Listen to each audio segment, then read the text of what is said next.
Hello guys, welcome to my channel Deepa Education ji. आज की इस वीडियो में हम चर्चा करेंगे लेखपाल भर्ती परीक्षा 2022 की फाइनल कट ऑफ को लेकर कि फाइनल कट ऑफ पर अब नया क्या अपडेट आया है बारे में चर्चा करेंगे। तो वीडियो को लास्ट तक देखिए। अगर वीडियो में दिया हुआ कंटेंट आपको पसंद आए तो प्लीज़ चैनल को लाइक कीजिए, सब्सक्राइब कीजिए, शेयर कीजिए। तो जैसा कि आपने थंबनेल में देख लिया है, आज की इस वीडियो में 4 से 5 पॉइंट पर चर्चा होगी जो आप सभी अभ्यर्थियों के लिए बहुत ज़्यादा इम्पॉर्टेंट होगी। ओएच स्टूडेंट्स के लिए, पीएच स्टूडेंट्स के लिए क्या होते हैं, कौन से स्टूडेंट्स को बाहर किया जाएगा, क्यों किया जाएगा, आयोग का क्या मैटर है, ये सारा कुछ डिटेल में चर्चा होगी। तो वीडियो को लास्ट तक देखिए। Let's start. तो सबसे पहले हम चर्चा करते हैं कि आज हम किन किन टॉपिक पर जो चर्चा करेंगे। तो सबसे पहला टॉपिक होगा क्या ओएच कैटेगरी से बाहर होंगे, ओएच कैटेगरी वाले स्टूडेंट्स क्या बाहर होंगे, क्या उपाय निकलेगा मैंने, और ओएच क्या होते हैं, और जुलाई में भी नहीं होगी डीवी। इन मोटे मोटे टॉपिक्स पर हम चर्चा करेंगे। तो सबसे पहले हम बात करेंगे ओएच कैटेगरी वाले स्टूडेंट्स के लिए कि क्या वो इस भर्ती परीक्षा में बाहर होंगे। तो सबसे पहले हम चर्चा करते हैं सचिव जी का भी एक जो मैसेज आया है, उस मैसेज में उन्होंने बताया है कि अब वो ओएच स्टूडेंट्स को शामिल नहीं करेंगे, मतलब कि आप डीवी में ओएच स्टूडेंट्स को शामिल नहीं करेंगे। तो सबसे पहले मैं आपको बता देती हूँ कि ओएच स्टूडेंट्स क्या होते हैं, कौन होते हैं। तो जैसा कि आपको पता है कि दिव्यांग स्टूडेंट जो होते हैं, जो विकलांगता श्रेणी में भी हैं, उनके अलग अलग डिवाइडेशन किया गया है, यानी एसिड से जो इफ़ेक्टेड हैं, जो बौनेपन से इफ़ेक्टेड हैं, ऐसे अलग अलग श्रेणी में उन्हें विभाजित किया गया है। लेकिन ओएच स्टूडेंट का मतलब होता है जो ऑर्थोपेडिकली जो हैं वो हैंडीकैप हैं। अब देखिए, इसका मतलब जो हड्डियों से जुड़ी या थोड़ी बहुत मांसपेशियों से जुड़ी जो दिव्यांगता है इनका। लेकिन ऐसे स्टूडेंट किसी भी प्रकार के कार्यों में संलग्न होंगे तो ये कभी भी उनमें बाधा नहीं बनेगा, यानी वो काम में पूरी तरीके से सक्षम होंगे। बात को बहुत गंभीरता से समझने वाली बात है कि एक तरफ हम स्टूडेंट्स को प्री दिला रहे हैं, मेंस दिला रहे हैं, और अब फॉर्म जब पढ़ रहा था, फॉर्म जब बच्चे ये स्टूडेंट्स डाल रहे थे तो उनके लिए अलग अलग कैटेगरी बताई गई थी, तब ये स्टूडेंट्स उस परीक्षा में शामिल हुए हैं फॉर्म डालते वक्त। इस बात को बहुत अच्छी तरीके से समझिएगा। वीडियो में मैंने सारा कुछ बताया है। देखिए, बहुत से बच्चों को पता ही नहीं कि ओएच स्टूडेंट्स क्या होते हैं, उनके प्रति सिंपैथी दिखाते हैं। नहीं, ऐसा कुछ भी ज़रूरी नहीं है। क्यों? क्योंकि देखिए, वो मात्र एक हड्डी से जुड़ी दिव्यांगता होती है और वो किसी भी कार्य को करने में पूरी तरीके से सक्षम है। अगर वो कार्य करने में सक्षम नहीं होते, अगर वो कार्य करने में सक्षम नहीं है, तो वो पेपर कैसे दे रहे हैं, मेहनत कैसे कर रहे हैं, पास कैसे हो रहे हैं। और बहुत से स्टूडेंट इतनी मेहनत करके एकदम समझ लीजिए 80-80 नंबर ला रहे हैं। जिस परीक्षा में, जिस एग्जाम में बच्चे 70 नहीं कर पा रहे हैं, ऐसे स्टूडेंट उस परीक्षा में 80 लाते हैं मेहनत करके। किसी तरह का कोई और कोई रीज़न नहीं है, उनकी सिर्फ और सिर्फ मेहनत है। मेहनती स्टूडेंट्स की बात हो रही है यहाँ पर। अब जो चर्चा कर रहे हैं वो ये है कि पहले क्या होता था कि ये बात सचिव पहले से जानते थे तो इन्होंने फॉर्म में स्पष्ट कर देना चाहिए था।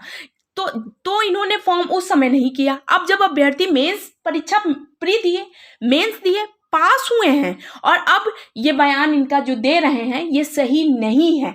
ये ऐसे स्टूडेंट्स के लिए, ओएच स्टूडेंट्स के लिए, पीएच स्टूडेंट्स के लिए ऐसा बयान आपका देना, यदि आप पहले से ये बात जानते थे तो आपको फॉर्म जब ये बच्चे डाल रहे थे, जब फॉर्म में अपना फॉर्म भर रहे थे, तो आपको ये बात स्पष्ट कर देनी चाहिए थी। तब आपने नहीं की। प्री बच्चे दिए, मेंस दिए, पास हुए, और अब आप डॉक्यूमेंट वेरिफिकेशन, यानी जब बिल्कुल नौकरी बिल्कुल सामने है, तब आप कह रहे हैं कि ऐसे स्टूडेंट्स को बाहर किया जाएगा।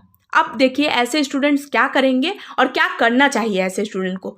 फॉर्म में ये बात पहले से ही बता दूं कि स्पष्ट नहीं की गई थी। आप पहला पूरा फॉर्म का एक प्रोफार्मा उठा के देखिए, उसमें मैंने पूरा एकदम डिटेल में नहीं बताया हुआ है, क्योंकि देखिए वीडियो को बहुत ज़्यादा लंबा नहीं करना है। मेन उद्देश्य ये है कि फॉर्म में स्पष्ट रूप से क ख ग घ 4 करके श्रेणी दी हुई थी। उसमें ग श्रेणी में आप देख लीजिएगा कि इन स्टूडेंट्स की संख्या 308 बताई गई थी, जबकि फाइनल में यही सचिव जी का मैसेज था कि फाइनल में ऐसे स्टूडेंट्स की संख्या 3 से 4 हज़ार देखने को मिलेगी। अब एक बात बताइए, अब उन्हें बाहर कर रहे हैं, आप डॉक्यूमेंट वेरिफिकेशन से बाहर कर रहे हैं, तो आपने पहले ऐसा क्यों स्टेटमेंट दिया था कि ऐसे स्टूडेंट्स की संख्या 3 से 4 हज़ार होगी, जबकि ऐसा जब श्रेणी क्रम बांटा गया था तो उसमें जो सीटें थीं उसी सीट पे बच्चे स्टूडेंट्स ने फॉर्म फिल किया है।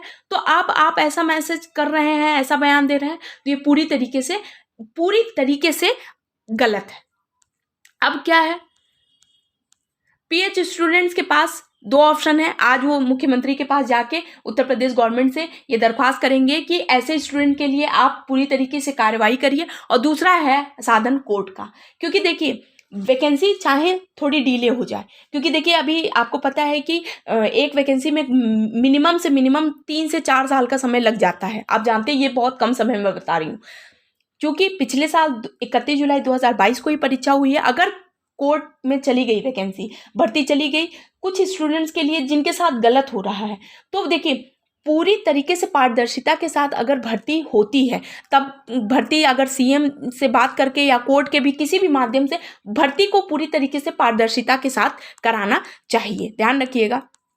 अब आयोग को मैंने आपको पहले बता दिया था कि संदिग्धों की लिस्ट मिल चुकी थी, अब उन पर सख्त कार्रवाई भी होगी, लेकिन लिस्ट को इल्यूमिनेट नहीं किया जाएगा, यानी उनको उजागर नहीं किया जाएगा। ऐसे अभ्यर्थी जो स्कैम में थे उन्हें डीवी से बाहर कर दिया जाएगा। आप ऐसे स्टूडेंट्स को जो स्कैम में थे, जिन्होंने नकल माफिया के अंडर में थे, जिन्होंने नकल किया, ऐसे स्टूडेंट्स पर, ऐसे प्रबंधक पर, ऐसे स्कैमर पर आप पूरी तरीके से सख्त कार्रवाई करिए, क्योंकि ऐसे स्टूडेंट्स जो है वो डॉक्यूमेंट वेरिफिकेशन से बाहर होने ही चाहिए जो नकल करते हैं। लेकिन प्लीज ऐसे स्टूडेंट्स को आप डॉक्यूमेंट वेरिफिकेशन से बाहर मत करिए जो बहुत ही मेहनत करके मेंस परीक्षा देते हैं, पास होते हैं और अच्छे नंबर लाते हैं। ठीक, अब यहाँ पर देखिए इन सभी चीज़ों का असर हमारे डॉक्यूमेंट वेरिफिकेशन पर, यानी 27,455 के डीबी पर इन सब का प्रभाव दिखेगा, यानी 15,000 का प्रभाव दिखेगा। यदि ओएच को बाहर किया जाएगा तो ये देखिए ओएच स्टूडेंट को यदि बाहर किया जाएगा तो उसका भी असर इसके ऊपर दिखेगा। ओएच स्टूडेंट के लिए एक और महत्वपूर्ण बात, ओएच स्टूडेंट्स जो हैं, जो ऑर्थोपेडिकली हैंडीकैप हैं, ऐसे स्टूडेंट सभी क्षेत्रों में कार्य कर सकते हैं। वो आईएएस तक भी बन सकते हैं, पीसीएस भी बन सकते हैं उत्तर प्रदेश की, और कभी कभी लगभग केंद्र सरकार की भी जो वैकेंसीज निकलती हैं उनमें ये बच्चे शामिल होते हैं और एक अच्छे पद पर जाते हैं और बहुत ही उचित उत्तरदायित्व निभाते हैं। लेकिन अब इन्हें लेखपाल से बाहर किया जाएगा, मतलब कि एक बड़े से बड़े पद पर वो जा सकते हैं, लेकिन सिर्फ इतना कि एक visually meeting, audio video conferencing करने के लिए ऐसे जो अगर ऐसे लेखपाल जो डीएम से एसडीएम से मीटिंग करेंगे तो वो मीटिंग नहीं कर सकते, वो कार्य नहीं कर सकते हैं जो कर सकते हैं। मतलब कि आप ये समझिए कि एक अच्छा, एक सामान्य, एक हर तरीके का स्टूडेंट एक आईएएस बन सकता है, चाहे वो कैसा भी हो, चाहे वो दिव्यांग हो, विकलांग हो, कैसा भी स्टूडेंट हो, सामान्य हो। यहाँ पर इन चीज़ों की को मायने नहीं दिया जाता। लेकिन लेखपाल भर्ती परीक्षा में वित्त सचिव जी कह रहे हैं कि ऐसे स्टूडेंट को बाहर कर दिया जाएगा। क्यों? क्योंकि वो सक्षम नहीं है। ये पूरी तरीके से बात गलत है, क्योंकि देखिए इतनी मेहनत करने के बाद अब इन्हें बाहर क्यों निकाला जा रहा है?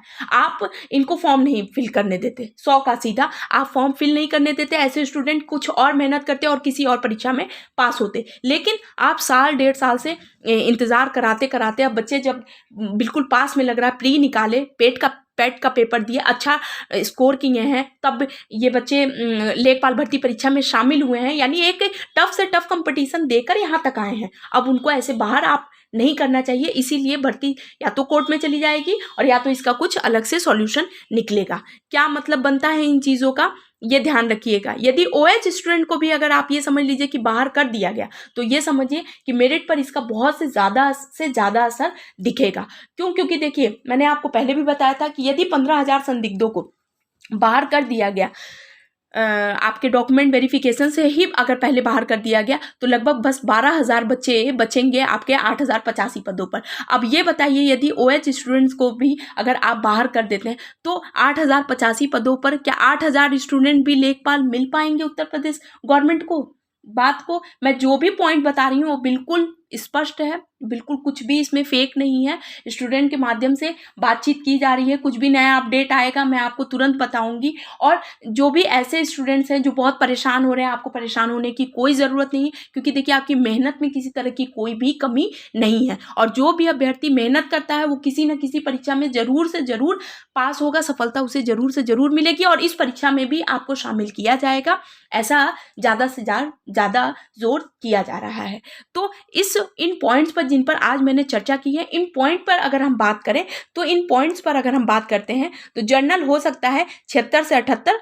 ये तब होगा जब 15,000 स्टूडेंट्स को, और यदि OH स्टूडेंट्स को बाहर किया जाएगा तो। हालांकि ऐसा नहीं होगा, OH स्टूडेंट को इसमें ज़रूर से ज़रूर शामिल किया जाएगा और आपको ज़रूर से ज़रूर नौकरी भी मिलेगी, सफलता हासिल होगी। क्योंकि देखिए प्री निकाला, मेंस निकाला और अब आप ऐसी परीक्षा में शामिल होंगे तो आपको ज़रूर से ज़रूर मिलेगी। तो इन पॉइंट्स पर अगर बात करें तो इतनी मेरिट OBC की, EWS की, SC और ST कैंडिडेट की जा सकती है। तो देखिए ये नया अपडेट OH स्टूडेंट्स को लेकर था जो मैंने आपको बता दिया। अगर आपको सेशन पसंद आए तो प्लीज़ चैनल को लाइक कीजिए, सब्सक्राइब कीजिए, शेयर कीजिए। और इसके अलावा मैं एक बार फिर से बता देती हूँ कि ऐसे स्टूडेंट्स फिर से चीफ मिनिस्टर से बात करने के लिए और शांतिपूर्वक तरीके से बात करने के लिए गए हुए हैं। यदि कुछ भी नया अपडेट आता है सचिव के माध्यम से या उत्तर प्रदेश गवर्नमेंट के माध्यम से, मैं आपको तुरंत इन्फॉर्म करूँगी। तो आई होप आपके लिए वीडियो बहुत ज़्यादा यूजफुल होगा। तो जो भी व्यूअर्स इस चैनल पर नए हैं प्लीज़ मेरे चैनल को लाइक कीजिए, सब्सक्राइब कीजिए, शेयर कीजिए। Thank you so much.